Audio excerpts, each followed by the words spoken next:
Start. नमस्कारम, hello दोस्तों, स्वागत है आपके अपने YouTube channel Thanos study point में। तो कैसे हो आप सभी? सब बढ़िया। उम्मीद करता हूँ कि आप जहाँ पे भी होंगे सब बढ़िया होंगे।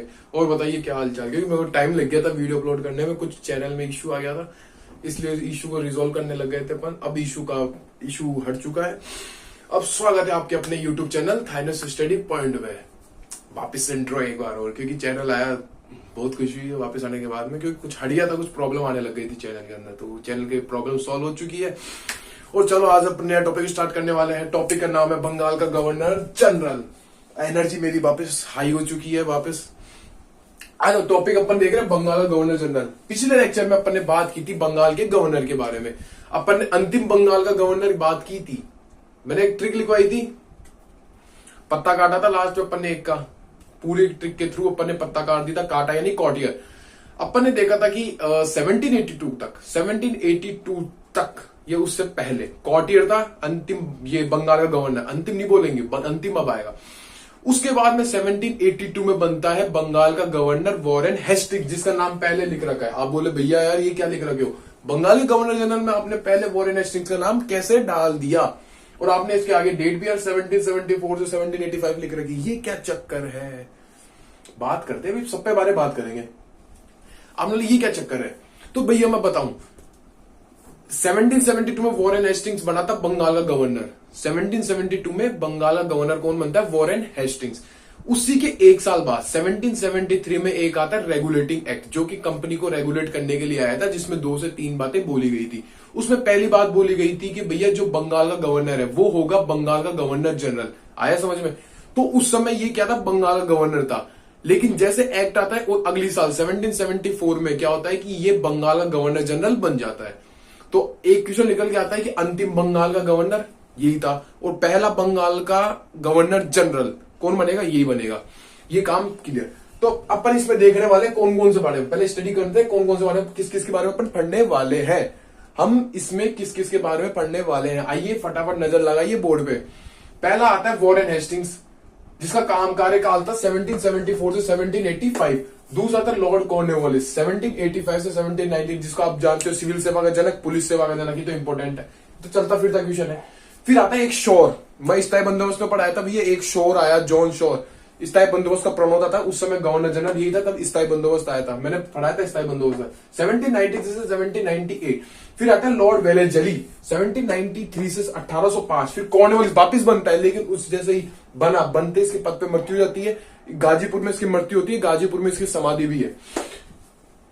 इसके बाद है सर जॉर्ज वॉरलो 1805 से 1807। कुछ इंपॉर्टेंट काम नहीं हुआ था इनके टाइम पीरियड में, वेलेजली इंपॉर्टेंट है। अली ऑफ मिंटो आता है 1807 से 1813। फिर आता है लॉर्ड हेस्टिंग्स 1813 से 1823। फिर आता है एम्स्ट आता है 1823 से 1828। फिर उसके बाद में एक एक्ट आता है जिसमें जो बंगाल का गवर्नर जनरल था उसको चेंज कर दिया जाता है भारत के गवर्नर जनरल में। जो पहला बनने वाले थे लॉर्ड विलियम बेंटिक, जो सती प्रथा के लिए अपन जाना जाता है। लॉर्ड विलियम बेंटिक को महिलाओं के प्रति अलग अलग कार्यों में सहयोग किया था, मतलब जो उनके विरोध होते थे तो उसमें ये डटे सामना करते, मतलब एक तरह से महिलाओं के प्रति अपन बोल सकते हैं कि जो उनके विरोध में काम होते थे तो उसका ये विरोध करते थे। महिलाओं के साथ सीधा सा बोले, जो महिलाओं के विरोध में काम किया जा रहा था, जैसे बाल विवाह हो गया, स्त्री विवाह हो गया, बहु विवाह प्रथा हो गई, ये सारा। स्त्री विवाह नहीं आएगा, बहु विवाह प्रथा आएगा। मेरे मुंह से गलत निकल गया था, उसके लिए अपन माफी चाहते हैं। तो ये उसके लिए उन्होंने काम किया था। तो आइए स्टार्ट करें अपन वॉरेन हेस्टिंग्स। मैं डस्टर तो इधर साइड में रख दिया, तो चले। माइक का स्विच ऑन है। हाँ, पिछली बार क्या हुआ, मैं माइक का स्विच ऑफ करके पढ़ाने लग गया था। चलो वॉरेन हेस्टिंग्स पढ़ते हैं। वीडियोस अब से क्या रहेंगे, शॉर्ट। अब आपके लिए खुशखबरी है कि भैया यार आप वीडियो बहुत लंबे बनाते हो, अब इसलिए इसका मैंने आपकी समस्या का निजात कर दिया है। अब 10 से 12-15 मिनट के आसपास का वीडियो बनेंगे आपके। हर पार्ट्स में डिवाइड कर दूंगा और उसको मैं प्लेलिस्ट बना के रख दूंगा, उसमें कोई प्रॉब्लम नहीं है। अब अपन बात कर रहे हैं वॉरेन हेस्टिंग्स की। वॉरेन हेस्टिंग्स की क्या बात करें भैया, मैंने आपको लिखाया कि ये बंगाल का अंतिम बंगाल का गवर्नर, अंतिम बंगाल का गवर्नर, जिसको चेंज कर दिया अंतिम बंगाल का गवर्नर। चलो पॉइंट्स में लिखते जाओ। अंतिम बंगाल का गवर्नर, ढक्कन गिर गया पेन का, टपके का सवाल ये। कुमार गौरव सर बोलते हैं ना उत्कर्ष क्लास में करंट अफेयर पढ़ाते, भैया पेन टपक गया, अभी तो अपना ढक्कन ही गिरा है, पूरा आएगा ये। अंतिम बंगाल का गवर्नर, वो बंगाल का पहला गवर्नर जनरल, बंगाल का पहला गवर्नर जनरल। लो भाई, अब बात है 1773। 1773 में एक आता है रेगुलेटिंग एक्ट।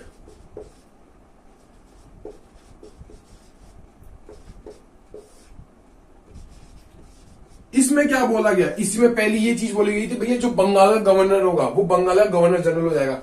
इसी में एक चीज और बोली गई कि भैया 1774 में जो कलकत्ता होगी, कलकत्ता में क्या होगी, एक सुप्रीम कोर्ट की स्थापना होगी जो रूल फॉलो करेगी 1+3 का। रूल कौन सा फॉलो करेगी, 1+3 का रूल फॉलो करेगी। 1+3 बोला भैया ये क्या बात में बताया, अब मैंने बताया था तब मैंने ये सारे जो एक्ट पढ़ाए थे उसमें एक तो होगा मुख्य न्यायाधीश, एक तो कौन होगा, एक तो होगा मुख्य न्यायाधीश। ये लो काम खत्म। और भैया बोला भैया ये तीन क्या है, भैया ये तीन क्या है, तीन होंगे अन्य न्यायाधीश, तीन होंगे अन्य न्यायाधीश। मेरा क्या बोर्ड खुल गया तो ये मूव कर रहा है ज्यादा, इसको मैं क्या कल परसों में इसका इलाज करवाऊंगा, अच्छे से इसको पैक करवाऊंगा। उसके लिए थोड़ा सा मैं माफी चाहता हूँ, थोड़ा मूव कर रहा है लेकिन कोई ना। मुख्य न्यायाधीश कौन होगा, एलिजा इम्पे। पहली मुख्य न्यायाधीश कौन था, पहला मुख्य न्यायाधीश था एलिजा इम्पे। भैया लड़का है ये, एलिजा इम्पे साहब लड़के हैं। ये लो, ये काम खत्म। 1770 रेगुलेटिंग में कहा गया कि बंगाल का जो गवर्नर होगा वो बंगाल का गवर्नर जनरल हो जाएगा। और 1774 में कलकत्ता में क्या एक सुप्रीम कोर्ट की स्थापना हुई जिसमें 1+3 का रूल फॉलो किया। 1+3 क्या होता है, 1 होता है एक तो मुख्य न्यायाधीश, 3 होंगे अन्य न्यायाधीश। मुख्य न्यायाधीश कौन होगा, एलिजा इम्पे, और 3 अन्य न्यायाधीश होंगे जिनका मैंने नाम भी आपको शायद बता दिया था। तो ये वॉरेन हेस्टिंग्स का ये हो गया। अब इसी के समय क्या हुआ, इसने द्वैध शासन को समाप्त किया। जो ड्यूअल सिस्टम था उसको एंड करने वाला कौन था, वॉरेन हेस्टिंग्स। द्वैध शासन को समाप्त किया। द्वैध है ना, ये तो ये खुद ही ड्यूअल नेचर दिखा है। रफ किया तो रेड में भी निकल गया, हाथ में रेड लगा। द्वैध शासन को समाप्त किया। अब जो द्वैध शासन चल रहा था उस समय उसको समाप्त करने वाला कौन था, वॉरेन हेस्टिंग्स। ये काम खत्म। ऐसा करो एक बार इसको आप लिख लो, मैं पूरे को रफ करूंगा। रफ क्या बार लिख देता हूं 1-2 पॉइंट्स, क्योंकि सारे अब इंपॉर्टेंट पॉइंट्स आएंगे। द्वैध शासन को समाप्त कर दिया। अब एक बार आप इसका स्क्रीनशॉट ले लो फटाफट। मैं इसको रफ करता हूं फटाफट क्योंकि मेरे पास कुछ पॉइंट्स लिखने हैं। मेरा बोर्ड भी आज बहुत मूव कर रहा है, इसलिए मैंने इलाज तो कराया नहीं इसका, आकर कर लगी। कल इसका मैं कंप्लीट सॉल्यूशन कर दूंगा, इसको अच्छी तरह बोलते चिटकनी लगवा देते हैं, उसको पैक करवा दूंगा। तो अपन बात करें नेक्स्ट। अब बात करते हैं अपन 1780 की। 1780 था हिक्की। एक था कौन था, हिक्की, जिसका नाम था James Augustan Hickey. James Augustan Hickey ने क्या किया था कि भारत की पहली पत्रिका द बंगाल गजट प्रकाशित की। 1780 की बात है। James Augustan Hickey, James Augustan Hickey, FICCI नहीं हिक्की, जेम्स ऑगस्टन हिक्की ने 1780 की बात है। जेम्स ऑगस्टन हिक्की ने भारत की पहली पत्रिका, भारत की जो अब अपना आता है ना अखबार, वो भारत की पहली पत्रिका द बंगाल गजट प्रकाशित की। द बंगाल गजट प्रकाशित की। अब आपको एक इंफॉर्मेशन दे रहा हूं कि अपने जो पहले वीडियो आते थे 5-7 दिन में एक बार आता था, अब चैनल का इशू सॉल्व हो चुका है। तब आपके हर 2 दिन का गैप लगेगा मेरे हिसाब से, बीच में 2 दिन होने से पहले वीडियो अपलोड हो जाएगा यूट्यूब पे, उसके लिए कोई दिक्कत नहीं। 1780 की बात अपन ने कर ली, जेम्स ऑगस्टन हिक्की। अब जो वॉरेन हेस्टिंग्स था 1781 में वॉरेन हेस्टिंग्स ने कलकत्ता में मुस्लिम शिक्षा को बढ़ावा देने के लिए, मुस्लिम शिक्षा को बढ़ावा देने के लिए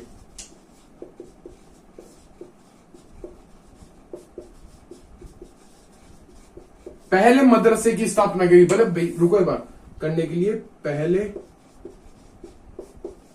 मदरसे की स्थापना की। लो जी, बोलो भैया ये मदरसा क्या है? बोलो भैया ये मदरसा क्या है? मदरसा वो होता है जहां पे, ये मुस्लिमों के लिए बनाया गया था, मुस्लिमों के लिए बनाया गया था, जिसमें क्या होता है कि जहां पे मुस्लिम के जो लोग होते हैं या उनके बच्चे हो गए, उनको शायद शिक्षा दी जाती है, जैसे अपने मंदिर हो गए, धार्मिक मंदिर, जहां पे शिक्षा दी जाती है धर्म से रिलेटेड, तो ये भी मदरसा था जहां पे इनको धर्म से रिलेटेड शिक्षा दी जाती थी।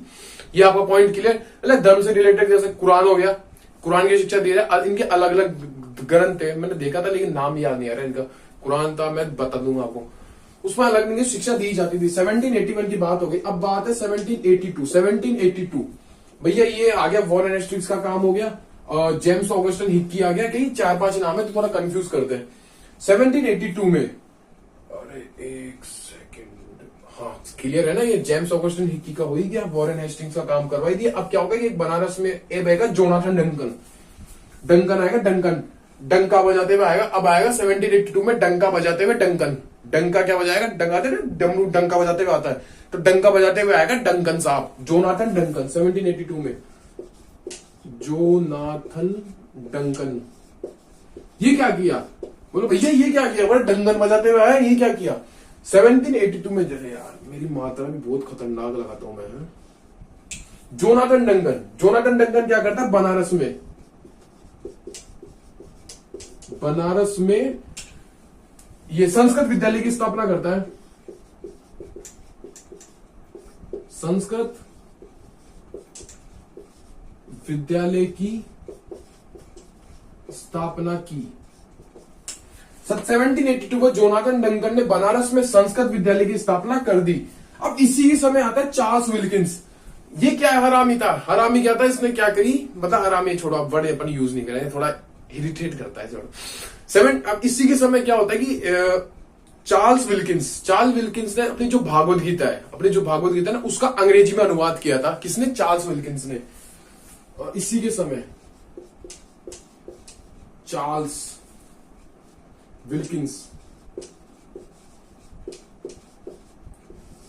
विल्किंस ने भागवत गीता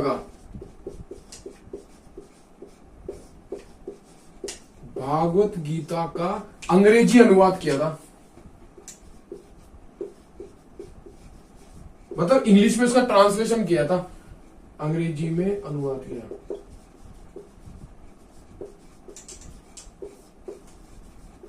ये लो जी, चार्ल्स विल्किंस ने भागवत गीता का अंग्रेजी में अनुवाद दिया। इंपोर्टेंट सवाल है भैया, भागवत गीता का अंग्रेजी अनुवाद किसने किया? चार्ल्स विल्किंस ने। किसके समय में किया था? वॉरेन हेस्टिंग्स के समय में किया था। फ्रेम कवर हो रहा है पूरा, ओपी।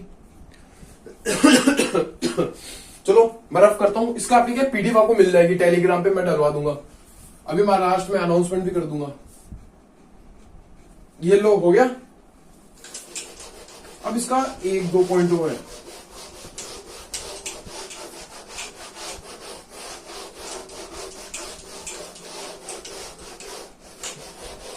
हो गया। वीडियो थोड़ा फटाफट कंप्लीट भी करना है क्योंकि मेरा टाइम पीरियड बढ़ जाता है मेरा। अपन बात कर रहे हैं नेक्स्ट पॉइंट पे। बात करें, अपन ने चार्ल्स विल्किंस का काम करवा लिया, भागवत गीता का अंग्रेजी अनुवाद। अब आएगा बेबी जॉनसन। बच्चों का प्रोडक्ट आता है ना, उसी से मैंने याद रख रखा है। विलियम जोन्स 1784 रिटायर होने वाला है, 1 साल पहले। 1784 में विलियम जोन्स ने, ये याद करने का मेथड तो क्या, ये मेरा तरीका है, बेबी जॉन से बना विलियम जोन्स है। विलियम जोन्स ने एशियाटिक सोसाइटी ऑफ बंगाल की स्थापना की थी।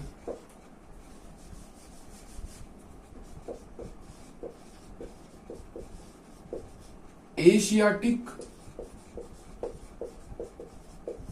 सोसाइटी ऑफ बंगाल की स्थापना की।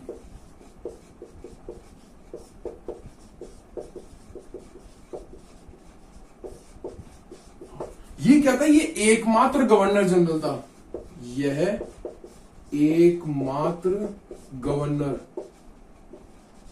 जनरल यह एकमात्र गवर्नर जनरल था जिस पर महाभियोग की प्रक्रिया चली। ये जिस पर महाभियोग, इम्पीचमेंट, महाभियोग की प्रक्रिया चली। लो जी, ये अपना बंगाल का गवर्नर जनरल पहला वॉरेन हेस्टिंग्स खत्म। इसमें मैंने क्या लिखा है, आप बोलो भैया महाभियोग की है तो देख ले, चलो विलियम बेबी जोन्स था, विलियम जोन्स था, उसने एशियाटिक सोसाइटी ऑफ बंगाल की स्थापना की, तो फैक्ट है तो याद करना पड़ेगा। सॉरी। ये क्या था, एकमात्र गवर्नर जनरल जिसको महाभियोग की प्रक्रिया। अब इसी समय एक था, नाम नहीं आ रहा है, उस नाम याद नहीं आ रहा, नाम निकल गया दिमाग से। उसने एक नाम था उसका, राम ऐसा कुछ था, राम बिहारी, छोड़ो। उसने क्या किया था, एक इंसान था जो बंगाल, एक मुर्शिदाबाद का नवाब था, मतलब रिटायर हो चुका था, मतलब रिटायर हुआ नवाब था मुर्शिदाबाद का।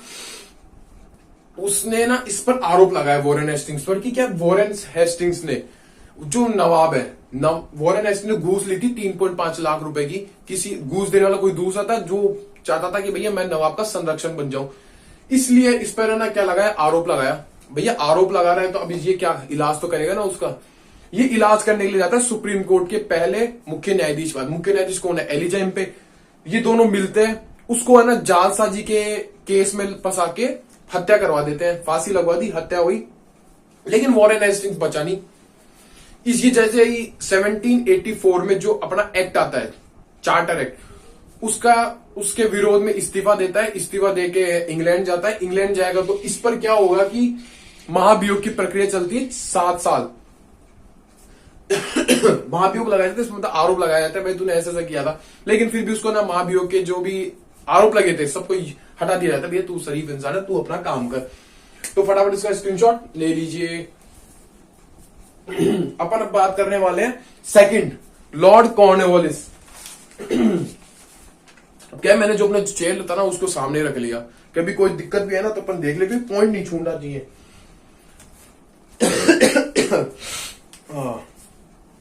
अच्छा, रेड से लिख रखा है, ग्रीन मार्कर भी आ गया अपने पास में, ब्लू भी आ गया।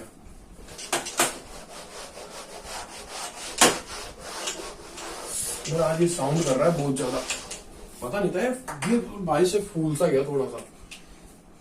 अपन बोलने वाले कॉर्नवालिस के बारे में। दूसरा हेडिंग लगाइए सेकंड, लॉर्ड कॉर्नवालिस। चलो लगा दो यार, कॉर्नवालिस, लॉर्ड कॉर्नवालिस। यानी कि टाइम पीरियड उसका कब तक का, हेस्टिंग का कब से कब तक का, 1774 से 85। तो ये आएगा 1785 से, ये 8 साल तक काम करेगा, 5, 6, 7, 93, 1793 तक काम करेगा। ये हो गया कॉर्नवालिस। कॉर्नवालिस के बारे में 4-5 चीजें हैं। पहले अपन बोलते हैं कि ये सिविल सेवा का जनक था, फादर ऑफ सिविल सेवा का जनक, सिविल सेवा का जनक। ये मैंने आपको पढ़ा दिया था सिविल सेवा का। अब इससे रिलेटेड 2 से 3 क्वेश्चन बनते हैं, 2 क्वेश्चन देख लेते हैं सिविल सेवा से रिलेटेड कि सिविल सेवा का जनक। चलो ये पढ़ने लिख लिया। अब देखो 1-2 फैक्ट है सिविल सेवा से जुड़े हुए जिसको बोलते हैं ICS, इंडियन ICS। अब पहले भारतीय थे सत्येंद्रनाथ टैगोर, जिन्होंने ना 1763 में ICS एग्जाम पास की थी। 1763 ईस्वी में सत्येंद्रनाथ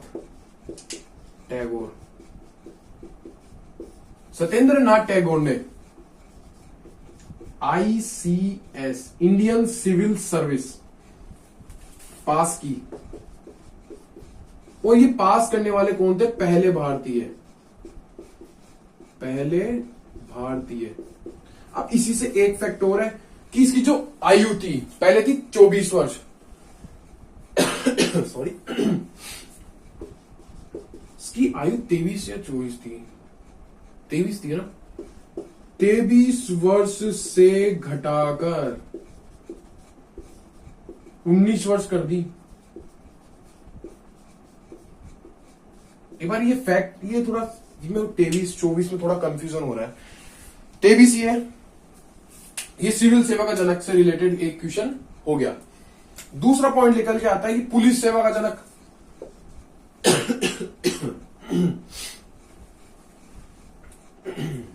थोड़ा क्या गले में थोड़ा पानी पी लो मैं एक सेकेंड।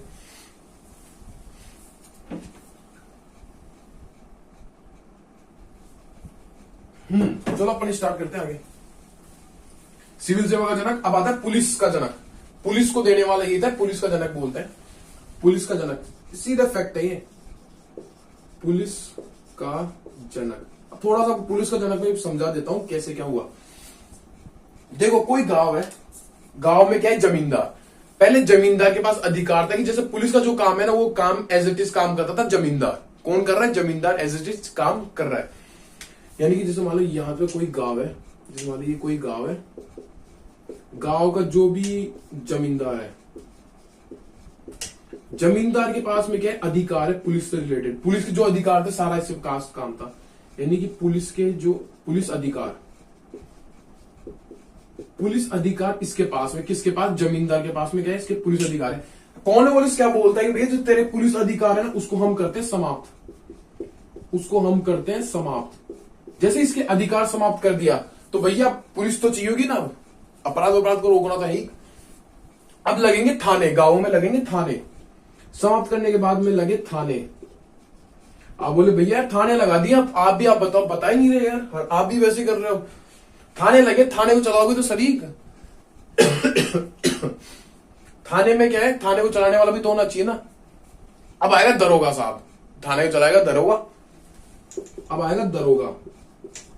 भैया दरोगा अकेले तो थोड़ी ना चलाएगा, इसके साथ कुछ सिपाही भी होंगे, अन्य सैनिक मान लो, दरोगा कुछ सैनिक।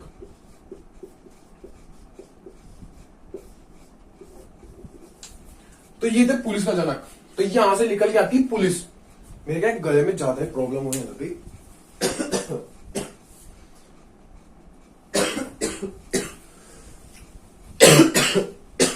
सॉरी थोड़ा सा पानी पी लूं, मेरे पास थोड़ा प्रॉब्लम आ गया। ये हो गया पुलिस का जनक। आप एक बार इस पे आगे स्क्रीनशॉट ले लो, एक बार पानी पी लो जब तक।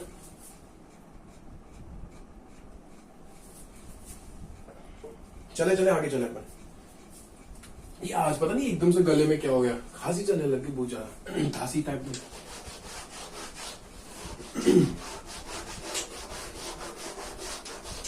चलो पुलिस सेवा का जनक कंप्लीट। ये लो 2 पॉइंट्स अपने क्लियर। अब अपन बात करने वाले तीसरे पॉइंट में। अब इसी समय क्या हुआ था, जो कलेक्टर था, या इसी समय क्या हुआ, जो जिलों का जो अधिकार था, इसके समय, फिर इसके बाद वो पॉइंट लेके आता हूं। इसके समय में जिलों का अधिकार, ये जिलों के ऊपर कलेक्टर को बिठा दिया था क्या? जिलों का अधिकार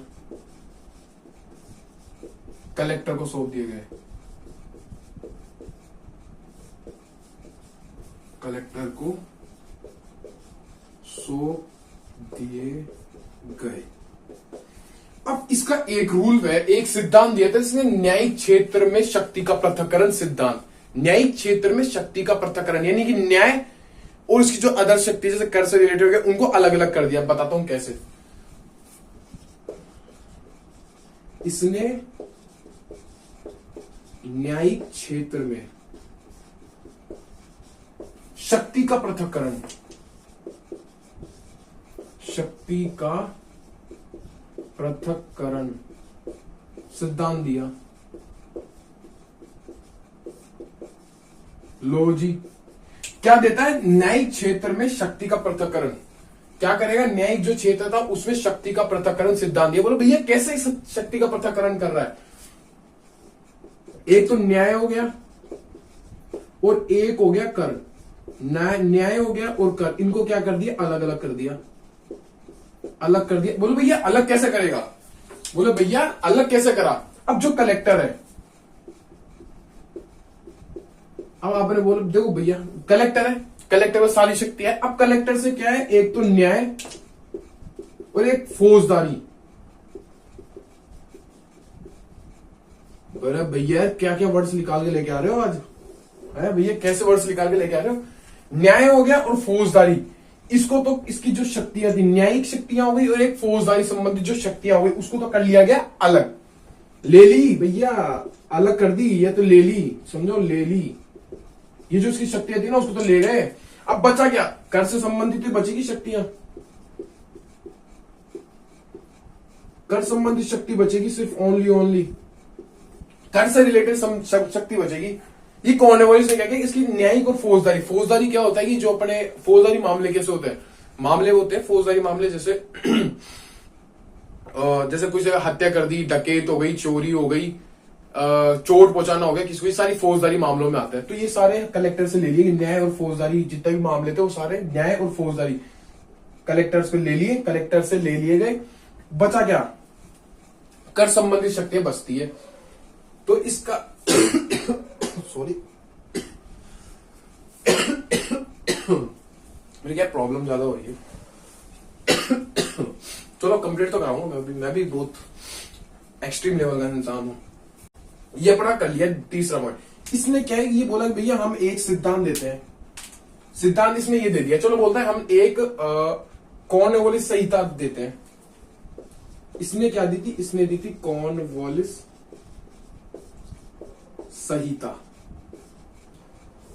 एक बार इसको फटाफट नोट कर लो। वैसे आपका ना पीडीएफ आ जाएगा टेलीग्राम पे। टेलीग्राम के बारे में आपको मैं जानकारी दे देता हूं। अपना टेलीग्राम चैनल है थाइनोस स्टडी पॉइंट के नाम से ही, सेम जो चैनल का नाम है यूट्यूब पे, सेम आप सर्च कर लो टेलीग्राम पे, वहां पे आपको इसकी पीडीएफ मिल जाएगी। ठीक है। हाँ, अगर अपन बात करते हैं, बात है 1777 में ये क्या करता है, रेवेन्यू बोर्ड की स्थापना करता है 1777 ईस्वी में। रेवेन्यू, उससे बाद में कर व्यवस्था चालू करेगा। रेवेन्यू बोर्ड की स्थापना 1777 में रेवेन्यू बोर्ड की स्थापना कर दी। रेवेन्यू बोर्ड क्या होगा, जहां पे रेवेन्यू जनरेट होगा, कैसे क्या रेवेन्यू करना है, वो सारा एक बोर्ड था, उसको उसने बताया। मैंने आपको बता रखा है सारा पूरा व्यवस्था में। फिर इसके एक साल बाद 1778 ईस्वी में जो प्रांत था, प्रांतों में से किस प्रकार से टैक्स लेना है उसको बताया गया इसमें। 1778 में प्रांतों के कर क्षेत्रों को 36 से 23 कर दिया गया। इसमें कहा गया था कि भैया जो प्रांत है ना, उसके कर जो क्षेत्र है उसको 36 से 23 के कर दिया था। 36 से घटाकर 23 कर दिया गया था। प्रांत के जो क्षेत्र थे, कर वाले क्षेत्र वहां पे बात है 1790 की।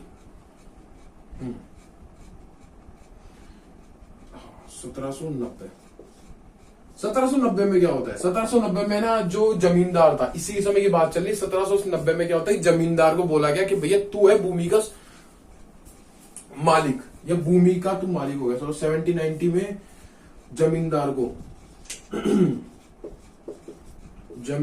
को भूमि का स्वामी मान लिया गया। भूमि का स्वामी मान लिया गया। क्या है कि मेरे जैसे थोड़ा समझाना लग रहा हूं तो मैं गले में थोड़ा प्रॉब्लम हो रही है, खांसी बार बार आ रही है, तो उसमें थोड़ा समझा नहीं पा रहा मैं प्रॉपरली। तो आप एक बार नोट कर लो फटाफट, ये फैक्ट है सारे। 1790 में जमींदार को भूमि का स्वामी मान लिया गया। लेकिन क्या आता है, आप भी जानते हो कि 1793 में एक आती है स्थायी बंदोबस्त। क्या आती है, स्थायी बंदोबस्त। ये मैंने आपको पढ़ा दिया था। 1793 में आती है स्थायी बंदोबस्त। इसको देने वाला कौन था उस समय, देने वाला कौन था, इसका प्रणोता मतलब कि उस समय का जो गवर्नर जनरल था कौन था, वो था जॉन शोर। और मदद मतलब ये पीछे पड़ गया था भैया कॉर्नवालिस के, भैया ये आप लेके आओ, तो ये व्यवस्था ही थी।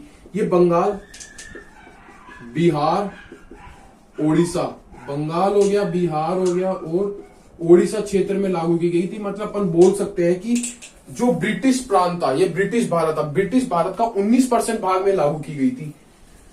किसके, ब्रिटिश भारत के 19%